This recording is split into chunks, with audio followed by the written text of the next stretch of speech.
Olá, queridos empresários. Mais uma vez estamos aqui para falar de assuntos de extrema importância e de extrema relevância para o mundo empresarial.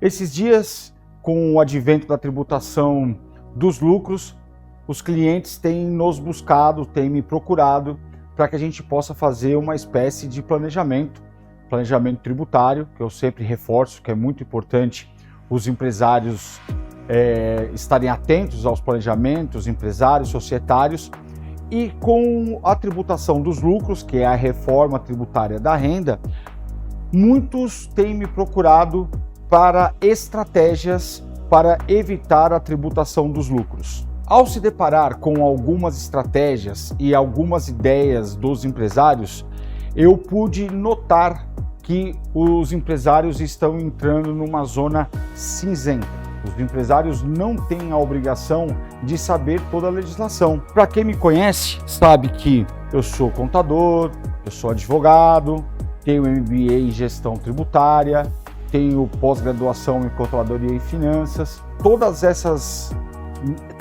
habilitações que eu tenho, todos esses meus estudos, me trouxe uma carga de conhecimento que me faz ter uma visão 180 graus, 360 graus, com tanta profundidade esses assuntos.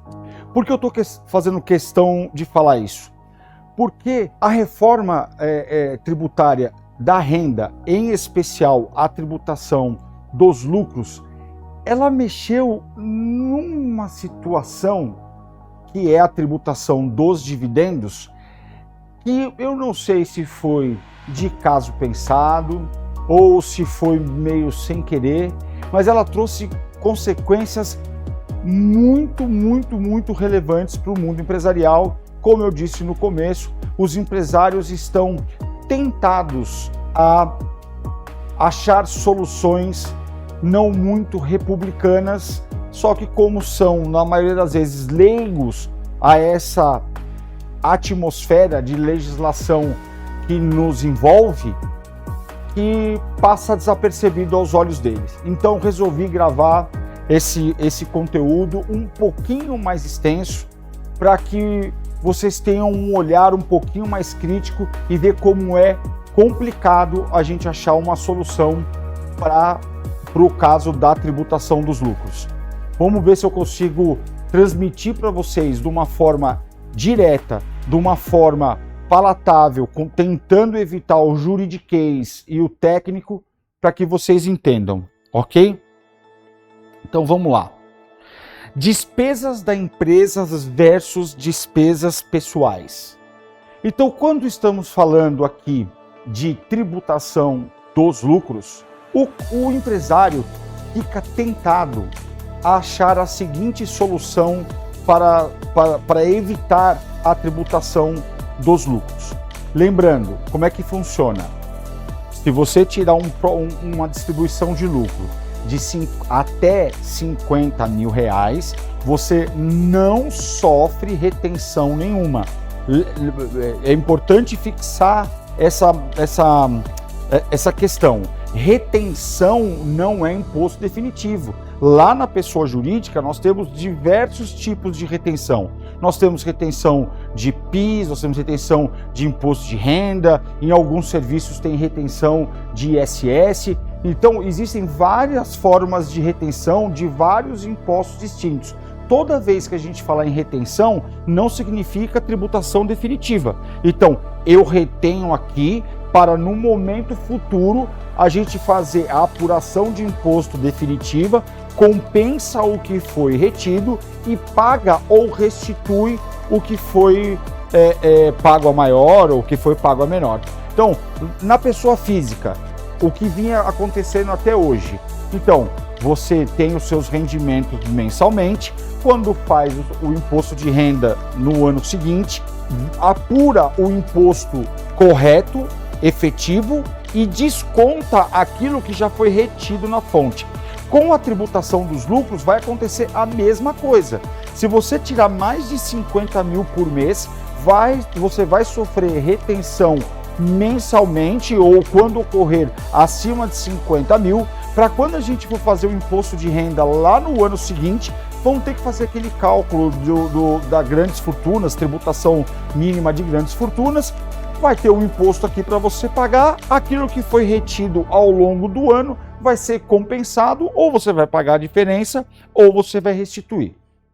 Então, voltando aqui para o tema, o que os empresários estão tentados a fazer?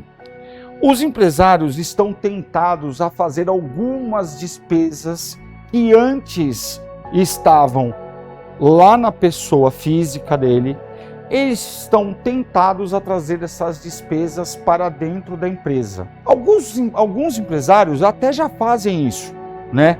Só que como a empresa é simples nacional ou lucro presumido, para a contabilidade ficava simples, ou era a forma que nós encontrávamos de pegar todas essas despesas que o sócio fez pessoal dentro da empresa, nós classificávamos ou classificávamos tudo como lucro distribuído e depois ia lá no informe de rendimentos e colocava no imposto de renda da pessoa o total que ele recebeu.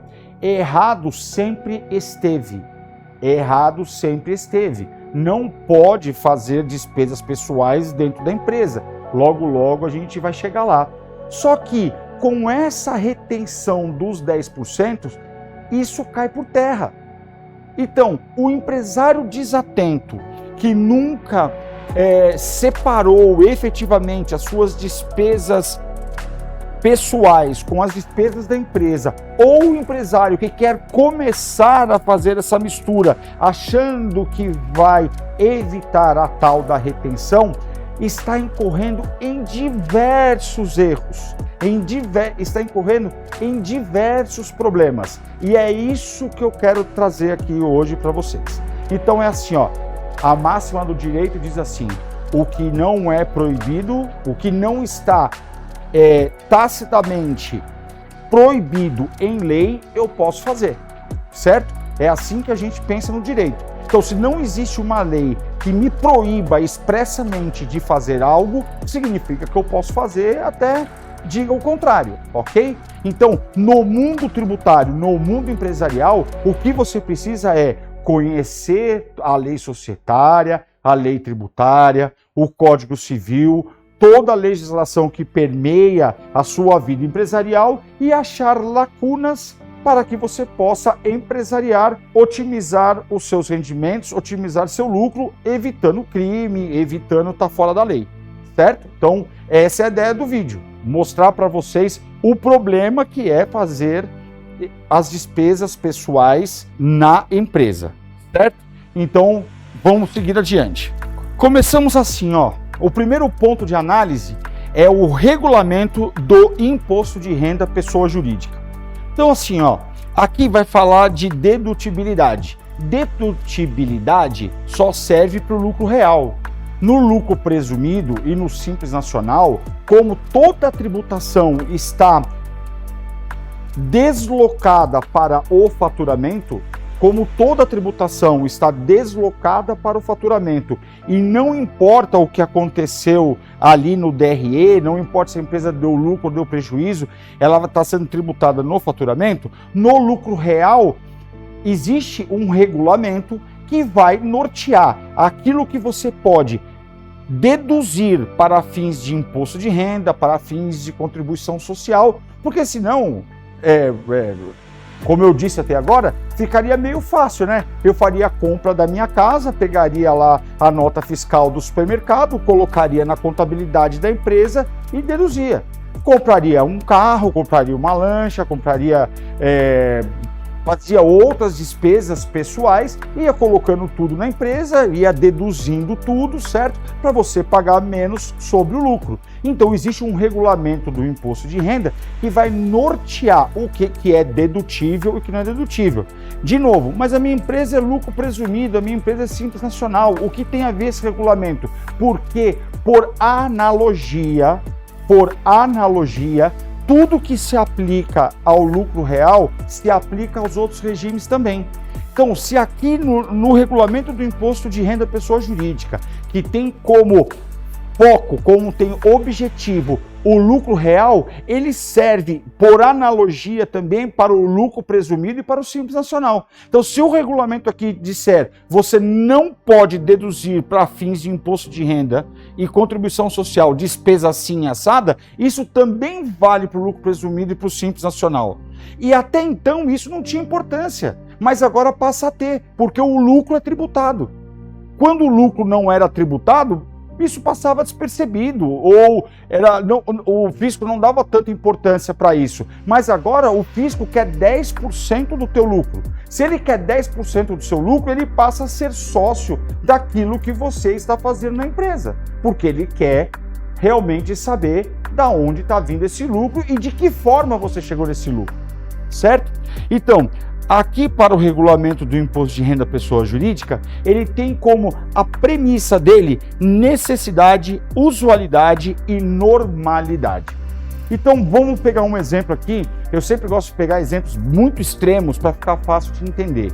Eu sou um escritório de advocacia, eu sou uma clínica médica, existe normalidade, existe necessidade e usualidade de eu comprar carvão, de eu comprar picanha, de eu comprar cimento, de eu comprar, ferramentas para construção? Não tem. Então, se eu não posso ter uma despesa dessa, se não é normal, se não é usual, eu ter uma despesa dessa na minha atividade empresarial, eu não posso chamar isso de despesa. Entende aonde eu quero chegar? Os empresários estão tentados a pegar despesas diversas da empresa, diversas do pessoal, e colocar na empresa achando que se eu não recebi em dinheiro, em Pix na minha conta, então não vai ser considerado lucro. E eu quero mostrar para vocês que isso já era considerado uma forma de remuneração já antes da tributação dos dividendos. Então, primeiro aspecto, o próprio regulamento do imposto de renda já diz que você não pode deduzir aquilo que não é necessário, usual ou normal para aquela atividade da empresa. Entende que carvão para um escritório de advocacia não é normal e o carvão para uma churrascaria é normal? Entende que é caso a caso, empresa a empresa, que depende da sua atividade, que aquilo tem que ser lido propriamente para a sua atividade empresarial? Então, aqui já está a primeira base, a primeira análise. Regulamento do imposto de renda já trazia essa previsão. Vamos lá. Segundo, isso aí eu já falei, né? É basicamente tudo que eu falei até agora. Pagamento de despesas pessoais não descaracteriza o lucro.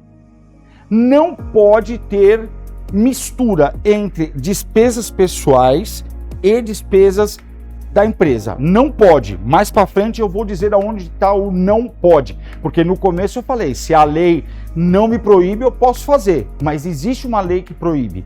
Então daqui a pouco eu chego nela, certo? Então vamos supor que, ainda que pudesse, num mundo que não existe, se pudesse você misturar as despesas da empresa com a sua, para fins de lucro, o que conta?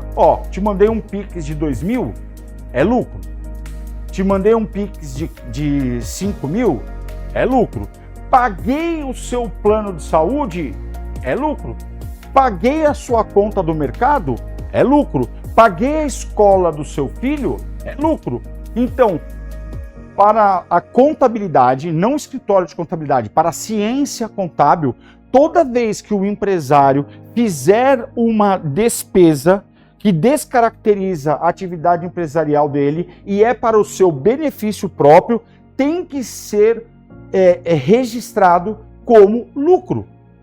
Certo? Lembrando, não pode fazer essa mistura. Só estou aqui num mundo fictício. Então, pagou, recebeu Pix, lucro. Recebeu outro Pix, lucro. Pagou o plano de saúde, lucro. Pagou a escola do filho, lucro. Aí você vai somar todas essas retiradas diretas e indiretas, se der mais que 50 mil, retenção. Retenção. É aqui que eu quero chegar. Tá entendendo? Então não adianta você pegar a sua despesa, que além de todos os problemas que eu vou mostrar para vocês ao longo dessa minha explicação, com essa retirada indireta de dinheiro, isso não é o suficiente para evitar a retenção. Porque seja direto ou indireto o benefício disponível para o sócio, a retenção recai sobre ele. Mas não pode fazer a mistura, a confusão entre essas duas pessoas, a pessoa física e a pessoa jurídica. Continuando no regulamento do imposto de renda, o que eu falei até agora, o artigo 465 do regulamento do imposto de renda fala sobre a distribuição disfarçada de lucros, que é tudo que eu falei aqui até agora, certo? Então, basta que a pessoa jurídica assuma um custo sem o interesse da empresa, gerando vantagem econômica para o sócio, basta isso para caracterizar lucro, certo? Basta que a pessoa jurídica assuma um custo sem interesse para a empresa, gerando uma vantagem econômica para o sócio, configura distribuição disfarçada de lucro. De novo, eu vou ser bem prolixo aqui para fixar a matéria. Se isso aqui ocorrer, tem que entrar na base para a retenção do imposto de renda. Mandou Pix, mandou outro Pix e fez isso aqui, tem que somar e tem que reter e tem que pagar o fisco. Tá certo? Vamos adiante. Não só, lembra que eu falei no começo da visão 180, da visão 360 graus do mundo empresarial, aonde a gente, por estudar, que é a nossa obrigação, estudar e conhecer a legislação e viver isso no dia a dia, a gente sabe que tem legislação do INSS, a gente sabe que tem legislação do imposto de renda, a gente sabe que tem legislação das SAs, a gente sabe que tem Código Civil. Então, toda legislação, nesse caso em específico, cada uma dessa legislação vai falar direto ou indiretamente sobre o tema lucro. Direto ou indiretamente, tudo isso que eu falei agora. Regulamento do imposto de renda, lei das SAs, Código Civil e INSS, direto ou indiretamente, vai estar interligado com o fator lucro e retirada de lucro. Certo? Por isso que eu resolvi fazer esse conteúdo, porque quando eu comecei a ver a dificuldade dos empresários a lidar com a situação, as perguntas que estão chegando para nós, os caminhos ou descaminhos que os empresários de forma involuntária estão tentando tomar para evitar isso, vai me despertando, pô, mas aqui bate ali, aqui bate ali, aqui bate ali, então eu preciso gravar um conteúdo e mostrar para os meus clientes os riscos que eles estão correndo fazendo isso, por todos os lados que se olhe. Então, o que a lei das SAs vai falar? Né? A lei das SAs vai falar o seguinte: os recursos não podem ser utilizados para atender interesses particulares. Então aí vocês vão falar assim, mas a minha empresa não é uma SA. Então, da mesma forma que o regulamento do imposto de renda, pessoa jurídica, ele está focado no lucro real e, por analogia, se aplica também ao lucro presumido, isso também acontece aqui. A lei das SAs, por óbvio, pelo nome dela, ela norteia as SAs, mas, por analogia, aonde falta clareza para as limitadas, a SA vai dar subsídio aos entendimentos do que pode ou não pode. Tentando falar de uma outra forma, a mesma coisa. Toda vez que a gente estiver lidando com uma situação societária, limitada, e faltar lá no Código Civil algo que clarifique aquele entendimento, por analogia, nós temos a obrigação de ir lá na lei das SAs e ver o que versa sobre aquele tema para as SAs. Então, se lá versa aquele assunto para as SAs e aqui no Código Civil não trata para as limitadas, eu tenho a obrigação de, por analogia, fazer o que manda lá. Então, vamos aqui de novo. O que a lei das SAs fala? Não pode ser utilizado para atender interesses particulares. O uso do caixa da empresa para despesas pessoais viola o dever de lealdade. O administrador deve exercer suas atribuições no interesse da companhia, satisfeitas as exigências do bem público e da função social da empresa. Certo? Então, de novo, a empresa é um ser vivo. A empresa é quase um bem público. Você não pode usufruir porque você não pode usufruir da maneira que você quer a empresa, porque isso é uma improbidade administrativa. Se você fizer uma despesa pessoal na empresa, isso é improbidade. É isso que está dizendo aqui. Então, mais um ponto para vocês enxergarem essa problemática da gente fazer uma confusão entre as despesas pessoais com as despesas da empresa. Agora, o ponto alto da matéria que nós estamos falando agora. Tudo isso que eu falei, de novo sendo repetitivo aqui, eu já tinha alertado que isso ia acontecer.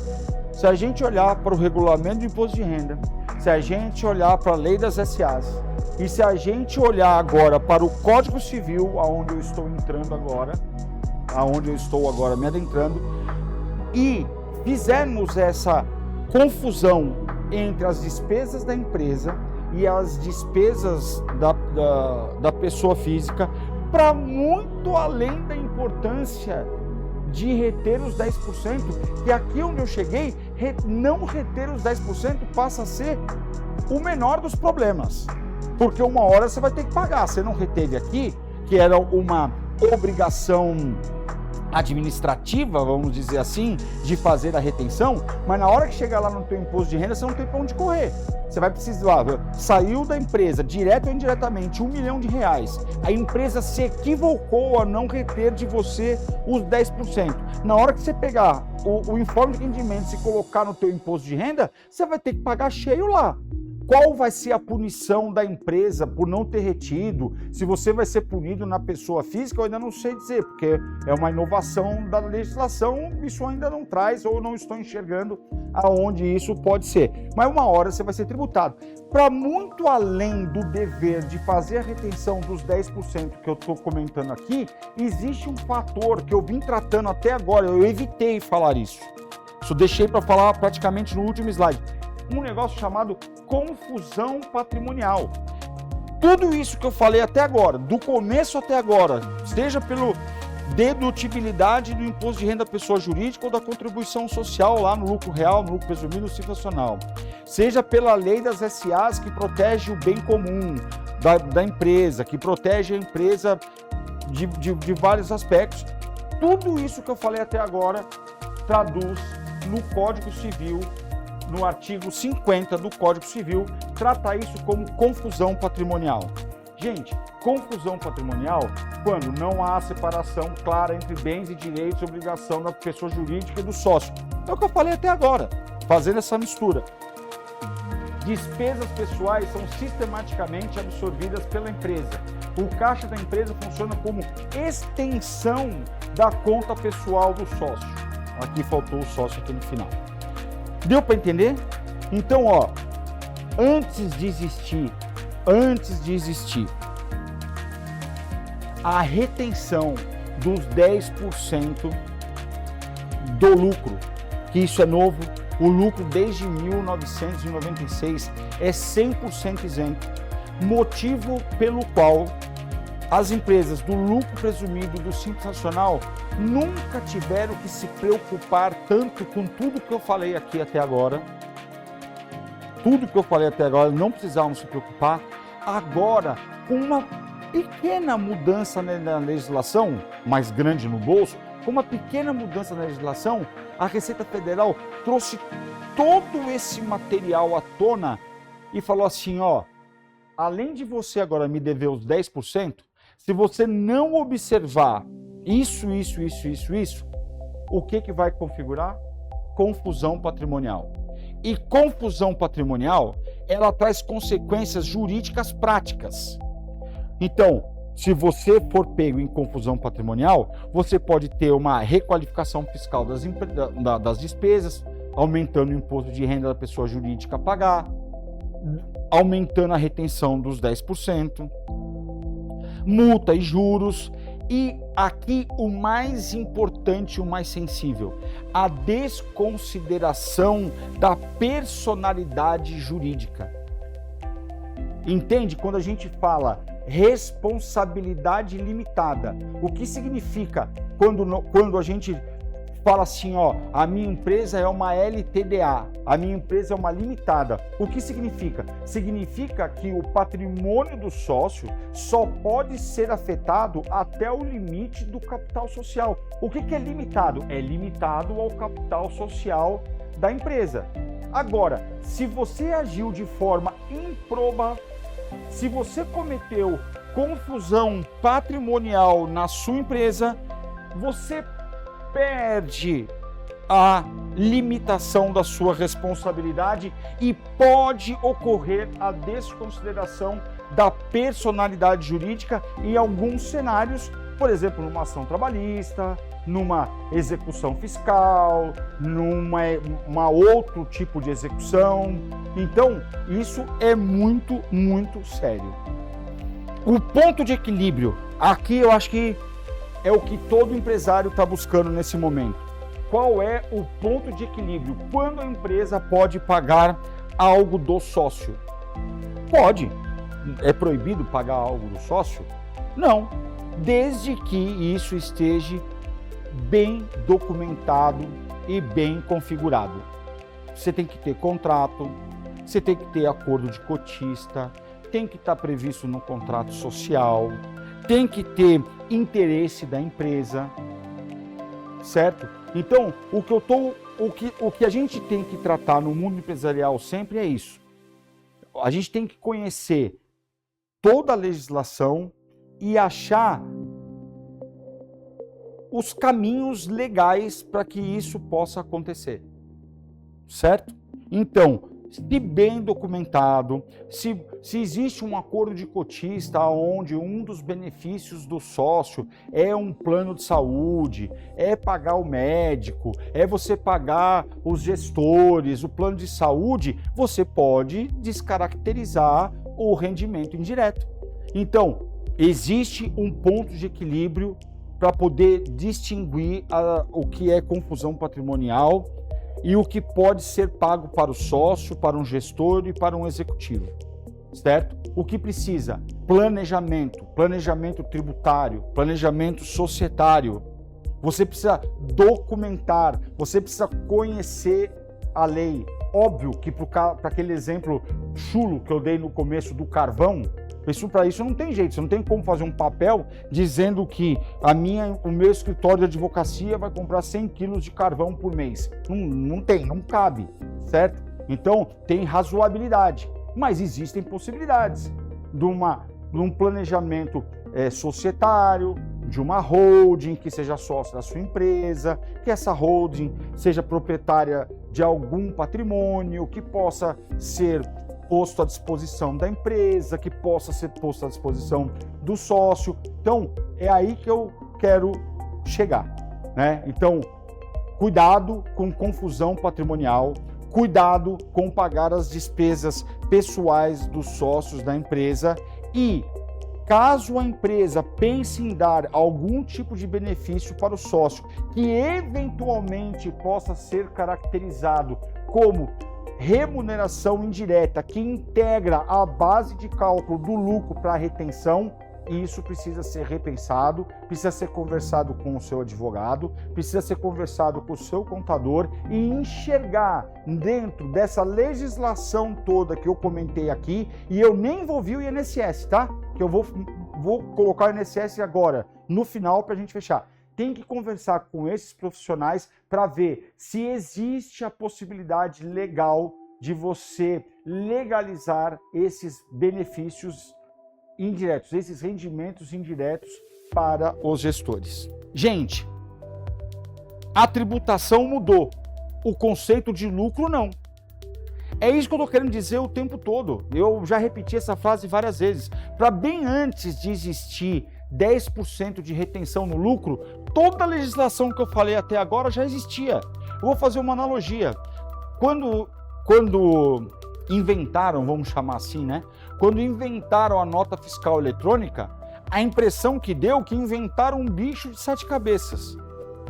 Por quê? Porque eles pegaram aquela nota fiscal que antigamente se fazia de forma manual, que não tinha um validador, né? Porque hoje você emite uma nota, ele passa por um validador do fisco que autoriza você a usar aquela nota. Se a sua nota estiver mal preenchida, esse validador não permite que você emita essa nota. Antigamente isso aqui não existia, mas os campos da nota fiscal sempre existiram. Então a nota não era nova, você tinha que fazer a nota exatamente do mesmo jeito que quando foi inventada a nota fiscal eletrônica. A única coisa é que eles colocaram um dispositivo que fala assim, ó, esse campo que você não preencheu aí, se não preencher não passa. E antigamente quando era manual, passava. Quer ver outro exemplo que eu vou dar para vocês? Folha de pagamento. Folha de pagamento. A folha de pagamento sempre foi a mesma até o e-social. Quando veio o e-social, aí começou lá um monte de campos, um monte de advento, porque antigamente era a farra do boi. Pegava férias, põe o cara para assinar as férias aqui, e tira as férias depois, e sei lá, era a farra do boi, porque tudo era no papel, o papel aceitava tudo. O que o fisco fez? O fisco pegou e digitalizou toda essa informação e pôs no e-social. Teve inovação? Não, as obrigações da folha estão... Até aquele momento, né, depois houve mudança, mas até naquele momento lá não mudou nada, só sistematizaram, só automatizaram a legislação da folha e dificultaram a situação. Aqui, o que eu quero dizer para vocês é a mesma coisa. O conceito de lucro não mudou, o lucro continua sendo lucro, se disponibilizado direto, se disponibilizado indireto, o conceito de lucro é o mesmo.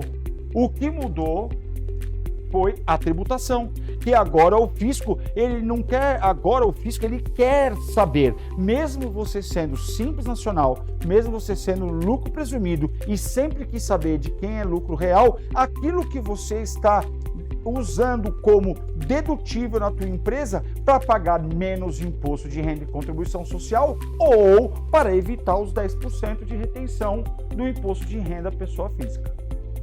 Tá certo?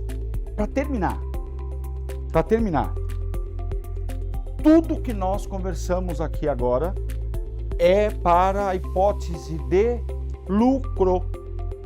Então nós estamos aqui navegando, nós estamos aqui conversando, elucidando todas as hipóteses de remuneração direta e indireta, se é lucro, se não é lucro, se vai reter, se não vai reter. Agora pergunto para vocês, empresário, você está lá no mês de janeiro, você pagou direto e indiretamente, você agiu de forma proba, não fez confusão patrimonial, você tem tudo lá bonitinho, contrato em acordo, o que é benefício do sócio para desconfigurar rendimento indireto e tal, pagou, reteve bonitinho o que era para reter os 10% sobre o pagamento de lucro. E se sua empresa não deu lucro no mês de janeiro? Hein? E aí, meu amigo? Como fica? Me conta. Você tomou todo esse cuidado, porque a praxe nossa do mercado é um salário mínimo ou um prolabore bem baixinho, né? Na maioria das vezes em torno de um salário mínimo, e o restante do rendimento por meio de lucro. Não é assim que a gente trabalha na maioria das vezes? Tá bom. E se naquele mês aonde você tomou todos os cuidados, fez a retenção, mas a sua empresa não deu lucro, não existe mais empréstimo para sócio. A partir do momento que o fisco ele quer o 10% sobre aquilo que foi pago pro sócio em forma de lucro, aquela conta na contabilidade empréstimo para sócio passa a ser uma conta altamente temerária. já era temerária antes, agora ela é temerária em dobro. Agora ela é temerária em dobro. Por quê? Antes do advento dos 10%, quem queria saber se aquilo era uma remuneração ou não? O INSS. O INSS tinha que ir até sua empresa, pegar sua contabilidade, achar lá adiantamento para o sócio, sua empresa não teve lucro, ele ia reclassificar aquilo para a Prolabore e ia pagar aquele caminhão de dinheiro que todos nós sabemos que recai sobre o Prolabore. E agora nós temos dois para fiscalizar, o INSS e o imposto de renda. Entenderam aonde mora o problema?